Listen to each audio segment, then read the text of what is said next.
Peut-être que je me tire une balle dans le pied en vous racontant cette histoire.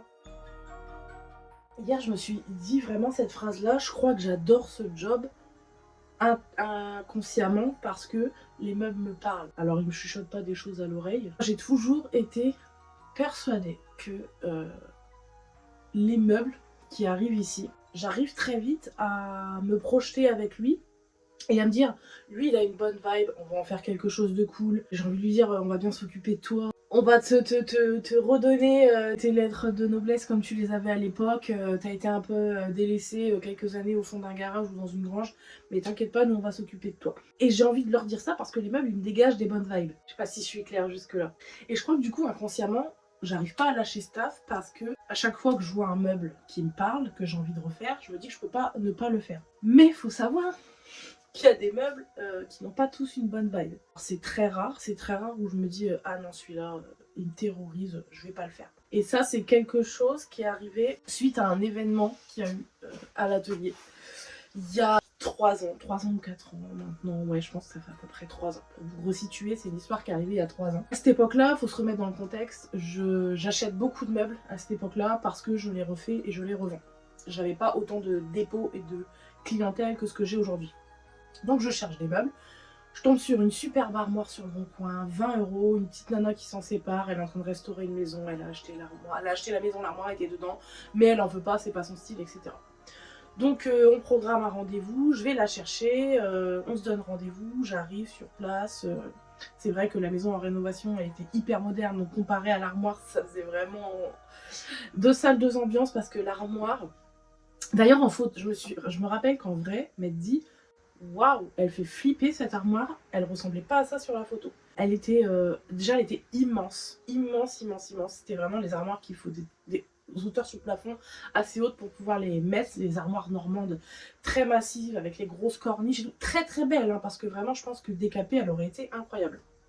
Mais je vois cette armoire là, je me dis ah elle est noire, on dirait que quelqu'un l'a recouverte d'huile de vidange pour la patiner ou quoi, je sais pas, c'était vraiment une cire mais d'un noir profond qui faisait flipper. Donc ça c'est vraiment le premier truc que j'ai ressenti en la regardant. À savoir qu'avant cette armoire là, j'ai probablement déjà démonté une 50aine d'armoires avant celle-ci, avant celle de l'époque. Je prends mes petits outils que j'avais, parce que j'avais toujours ma petite boîte à outils à l'époque quand j'allais acheter beaucoup de meubles pour être sûre de pouvoir démonter des choses, etc. Donc je prends mes outils, je commence à défaire l'armoire. Je sais très bien comment ça fonctionne ce genre d'armoire, donc je sais comment ça se démonte. Ma soeur était avec moi ce jour-là. Je me rappelle lui dire bah tiens bien ce côté-là, je vais soulever ce côté-là et dès que ça se lève, moi je le récupère, j'ai la main libre et tout, t'inquiète pas, ça fonctionne comme ça, machin. Et là, je ne sais toujours pas expliquer aujourd'hui comment cet accident a pu arriver, mais la porte se détache toute seule de l'armoire. Donc imaginez une porte ouverte comme ça, qui tombe comme ça. Donc la porte tombe comme ça sans même que j'ai le temps de réagir, sans même que personne ait le temps de réagir. À savoir que la petite nana qui me vendait l'armoire était au pied de l'armoire debout en train de nous regarder et démonter l'armoire. La porte de l'armoire lui frôle le visage comme ça. Et là je me dis oh purée ça va, enfin voilà, un peu dans la panique, oh, je suis vraiment désolée, je comprends pas ce qui s'est passé, d'habitude ça ne tombe pas comme ça les portes, enfin faut soulever, enfin il y a une façon de faire qui fait que c'est impossible qu'elle tombe comme ça. Je vois qu'elle se touche comme ça la main, je me dis bon ça lui a simplement griffé le visage, purée, un peu la honte quoi la pauvre, je viens de lui acheter un truc, je l'éborgne, bref. Et donc elle me dit, je lui demande quand même si ça va, j'ai montré un peu, elle fait oh ça va, franchement j'ai pas mal, et elle me montre l'oreille. Et je pense qu'elle a dû voir ma tête parce que elle me dit ça va, y a pas de sang, hein, parce que moi j'aime pas le sang, et s'il y a du sang je vais tomber dans les pommes.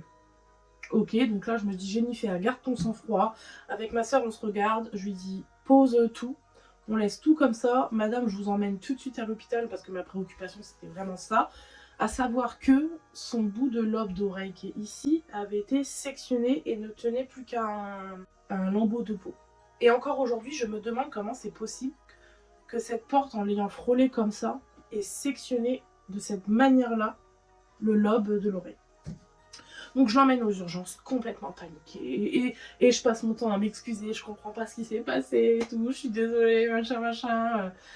Je l'emmène à l'hôpital, d'ailleurs on arrive à l'hôpital, le gars des urgences, un peu, il sous-estime le truc, je dis bon voilà, il s'est passé ça, ça, ça. Et donc elle tenait un sopalin à son oreille. Et il fait ouais, bah, on va voir ce qu'on peut faire, on va désinfecter tout. Je fais non, mais là je pense que vous comprenez pas ce que je suis en train de vous raconter. Avant que moi je parte, je veux que vous la regardiez et que vous me confirmiez que vous allez vous occuper d'elle tout de suite. Parce qu'en fait, vu là, la blessure qu'il y a, c'est pas une griffure. Donc les gars, ouais, bon, ils regardent, et là je vois qu'il me regarde, il fait ah oui, d'accord. Bon, eh ben écoutez, on va aller tout de suite faire ce qu'il faut, machin. Je crois qu'elle a eu une chirurgie réparatrice derrière, etc. Enfin bref. Je m'assure qu'ils la prennent bien en charge. Cette petite nana-là me dit j'ai appelé une amie, vous pouvez retourner à la maison, elle vous attend pour pouvoir récupérer quand même l'armoire. Et moi, je gère mon problème de mon côté. Donc nos chemins se séparent. Je lui envoie encore 1000 excuses. Et elle dit non mais vous inquiétez pas, ça peut arriver et tout machin. Mais vraiment, quand j'y repense, la meuf ne m'a absolument pas dit. Mais vous êtes dingue. Enfin, vraiment une nana adorable. Donc il se passe ça, on laisse la nana à l'hôpital se faire soigner, on retourne dans la maison terminer de démonter cette armoire, la charger dans le camion. Donc on arrive, il y a une de ses amies qui était là, qui nous attend. On lui explique vite fait le truc. Elle dit ouais, c'est un truc de ouf, merci de vous être occupé de ma pote, de l'avoir emmenée à l'hôpital et tout. Bah évidemment, j'allais pas laisser la nana avec un bout d'oreille qui penche chez elle et dire merci pour l'armoire, ciao. Donc on revient sur place, on redémonte l'armoire. Je dis à ma soeur vraiment fais gaffe, il reste encore une porte à démonter. Je dis franchement fais gaffe, je comprends pas ce qui s'est passé, c'est vraiment bizarre que la porte elle soit tombée comme ça. C'est la première fois que ça m'arrive, pourtant j'ai démonté plein d'armoires, je comprends pas. Bon c'est tout. On démonte l'armoire, on la charge dans le camion, on rentre à la maison. Je décharge l'armoire, mais je ne sais pas pourquoi, je ne décharge pas les vis qui vont avec. Vis qu'on avait rangées dans la boîte à gants. C'est à peu près toujours ce que je fais quand je démonte... Enfin, moi maintenant, mais c'est toujours ce que je fais quand je démonte des meubles. Les grosses parties en bois vont à l'arrière, et tout ce qui est visserie, charnière, etc., pour pas les paumer, je les mets toujours dans ma boîte à gants. Donc là, je ne sais pas pourquoi, on décharge cette fameuse armoire qu'on stocke dans un coin de l'atelier, dans une pièce. À l'époque, ici, ça servait que de stockage. Donc je mets cette armoire-là dans un côté de l'atelier, dans une pièce qui servait pas à l'époque. Je ne sais pas pourquoi, je ne pense pas à descendre les vis que je laisse dans la boîte à gants. Donc je range cette armoire dans la pièce qui ne sert à rien. Et les jours passent, je prends des nouvelles de la nana, donc c'est là que j'ai su qu'elle avait une petite chirurgie réparatrice pour reconstituer un petit peu le bas de l'oreille, etc. Donc voilà, une fois que je sais qu'elle va bien, nos chemins se séparent, et voilà. Donc quelques jours passent, quelques semaines même. Et souvenez-vous bien d'ailleurs de la deuxième nana qui m'a rejoint à la maison pour que je puisse quand même récupérer l'armoire. Gardez cette nana en tête. Et plusieurs jours, voire je pense même plusieurs semaines se passent. Les vis sont toujours dans le camion, l'armoire est toujours ici. Malheureusement, j'ai une panne de camion un jour où je suis sur une autoroute. Donc je me gare très très vite sur la bande d'arrêt d'urgence. Je dis à mes passagers de très vite sortir. Je les préviens en fait, je sens que le camion... le moteur se coupe, etc. J'ai le temps quand même de glisser. Et en glissant sur la bande d'arrêt d'urgence, je dis à ma soeur en fait qui était avec moi, et il y avait ma fille à l'époque, il y avait 1 an et demi. Je lui dis à ma soeur écoute, je sens que le camion il est en perte de vitesse, je comprends pas ce qui se passe, j'ai plus rien sur le tableau de bord, je peux même plus fermer les carreaux et tout. Comme je suis élancée, je vais pas freiner et je vais laisser le camion glisser sur la bande d'arrêt d'urgence. Prépare-toi à descendre. Dès que je suis sur la bande d'arrêt d'urgence, tu sautes du camion et tu vas le plus loin possible de la glissière de sécurité. Donc dans l'herbe, vous savez, très très loin, parce que je sais pas pourquoi cette bonne étoile à ce moment-là me dit que quand il t'arrive ça, tu dois absolument sortir de ta bagnole parce que c'est hyper dangereux. On fait ça, on se gare, je jette ma soeur descend, je jette ma fille, ma soeur presque, je la jette, vous comprenez quoi, mais en gros je lui dis sauve-toi vite, va loin d'ici. Je récupère quelques papiers d'assurance, un sac allongé et tout, je passe par-dessus la glissière pour les rejoindre. Et en l'espace de 8 minutes, d'ailleurs si ça peut être un petit message de sécurité routière que je vous laisse ici, quand vous êtes en panne sur une autoroute, ou je pense même sur une route de campagne, peu importe que vous êtes arrêté sur une bande d'arrêt d'urgence ou en bordure de route, sortez de votre voiture et éloignez-vous vraiment, vraiment, montez dans le fossé, montez dans les champs au-dessus, mais sortez de votre bagnole et ne restez pas dans votre voiture, c'est ce qu'il y a de... Votre voiture, elle vient à être percutée, vous êtes... Surtout quand on est sur une voie à 130. Parenthèse fermée. On est tous dehors, en l'espace de 8 minutes, un autre camion vient percuter mon camion qui est sur la bande d'arrêt d'urgence. Le camion n'aurait pas vu mon camion, ce qui fait qu'il y a une très très grosse collision et nous on est assez choqués par le truc. Voilà, il se passe ce qui se passe, un accident, machin machin. Je ne vais pas vous raconter l'accident complet, mais en gros, il se passe ça quelques semaines après l'achat de cette armoire. J'ai froid. Donc je tremble, c'est pas très agréable. Ensuite, le camion est inutilisable. Je vais vous mettre une photo juste ici, voilà. Donc il a forcément dû aller en casse après que des experts soient passés, etc.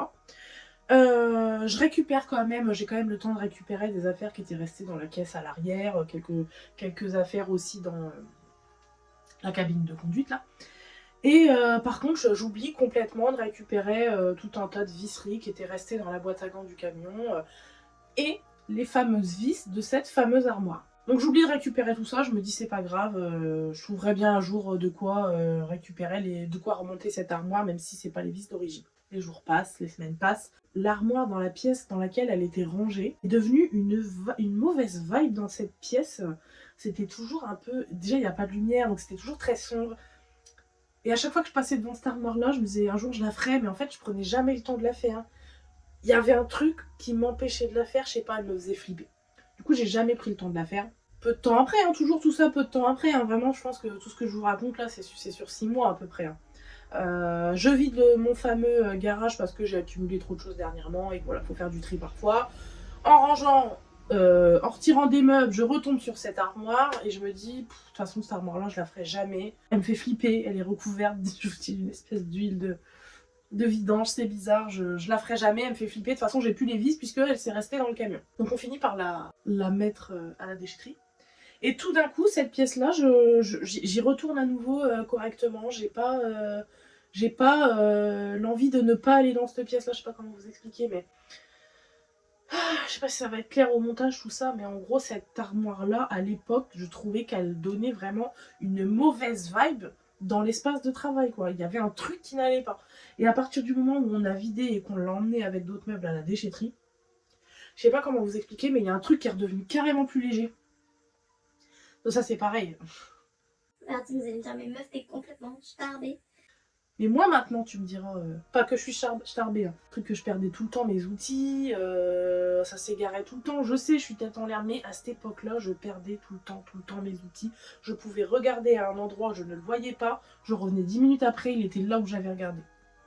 Et tout ça sans jamais faire le rapprochement que ça venait de l'armoire. Je pense que j'ai vraiment fait le rapprochement vraiment plus tard. Toujours dans les mêmes à peu près 6 mois, les semaines passent. On cherche un camion pour remplacer l'ancien. On finit par trouver de particulier à particulier un super camion, celui que j'ai aujourd'hui. On contacte la personne, on y va, etc. Et là, on arrive sur place. Qui était la meuf qui vendait le camion? La deuxième personne qui est venue nous rejoindre dans la maison pour qu'on puisse quand même récupérer l'armoire. Ça se termine comme ça. J'achète le camion, j'ai plus l'armoire. Et en fait, c'est plus tard, en reparlant avec ma soeur, je disais, tu te rappelles de cette armoire-là, quand même, toute la mauvaise vibe et les trucs qui nous sont arrivés depuis qu'elle est là, cette armoire de merde. J'ai été la chercher, ça a coupé l'oreille de la nana, je l'ai ramenée à la maison, je l'ai stockée chez moi, j'avais plus envie de rentrer dans la pièce dans laquelle elle était, je trouvais qu'elle mettait une mauvaise vibe dans l'espace de travail, c'était vraiment une noirceur, je sais pas, on aurait dit que cette armoire-là, elle avait pas envie qu'on s'occupe d'elle. J'oublie les fameuses vis de cette armoire dans mon camion. J'ai un accident 15 jours après qui aurait pu clairement nous coûter la vie à toutes les trois. Et je sais pas quelle bonne étoile, mine de rien, m'a fait prendre cette décision de dire vous sortez tous de la bagnole, c'est évident qu'on reste pas dans le camion. Il y a eu ça et il y a eu cet hasard vraiment que je ne sais pas encore expliquer aujourd'hui. C'est que la personne à qui j'ai acheté le camion, c'était la personne qui nous a rejoint pour quand même récupérer l'armoire malgré l'accident qu'il y a eu avec la petite nana qui vendait l'armoire. Et en fait, c'est plus tard que j'ai repensé à ça, je me suis dit c'est obligé que tout soit lié, que cette armoire, comparée à tous les autres meubles que je peux avoir ici, avait une très mauvaise vibe. Je ne sais pas pour quelle raison elle n'avait pas envie qu'on s'occupe d'elle. J'ai l'impression qu'elle rejetait toute action qui aurait pu la restaurer, la remettre dans le circuit, la remettre chez quelqu'un d'autre. On aurait dit que cette armoire, elle voulait juste qu'on lui foute la paix. Mais le problème, c'est qu'elle a semé la zizanie partout où elle est passée, cette armoire. Après, ça s'arrête là. Il n'y a rien de plus d'extraordinaire. C'était juste un truc que je voulais vous raconter parce que, est-ce que je crois au hasard? Je ne sais pas. Est-ce que je crois aux coïncidences? Peut-être, mais je trouvais que là, il y avait quand même une sacrée accumulation de trucs qui fait que c'est bizarre. C'était ma petite story time, ma petite histoire un peu surnaturelle que j'ai déjà eue avec un meuble. En fait, c'est tous un peu... Ils ont tous un peu une histoire et je pense qu'ils ont tous quelque chose. Et quand je dis une bonne vibe, c'est parce qu'en fait, est-ce qu'un jour je parlerai de ça avec quelqu'un qui s'y connaît très bien et leur expliquer à la personne que par exemple, quand on dit qu'il y a des maisons qui sont chargées en énergie, je pense que les meubles le sont aussi. Que parfois il y a des bonnes énergies, parfois il y en a des mauvaises. Si aujourd'hui je kiffe autant mon travail et que j'arrive pas à m'en détacher, j'en ai pas l'envie. Mais est-ce que j'en ai pas l'envie inconsciemment? Parce que en fait, j'arrive à croiser la route de 90% de meubles qui ont des bonnes vibes et que j'ai trop envie de m'en occuper. Mais voilà, il arrive un pourcentage où parfois, il y a un meuble sur 50, très mauvaise vibe, et que des fois, faut pas s'acharner à essayer de s'en occuper parce qu'ils ont pas envie. Ok, donc là, j'ai franchi un step de confidence avec vous. Maintenant que vous avez compris que j'étais la folle du village, je vous dis à bientôt dans une prochaine vidéo. Ciao!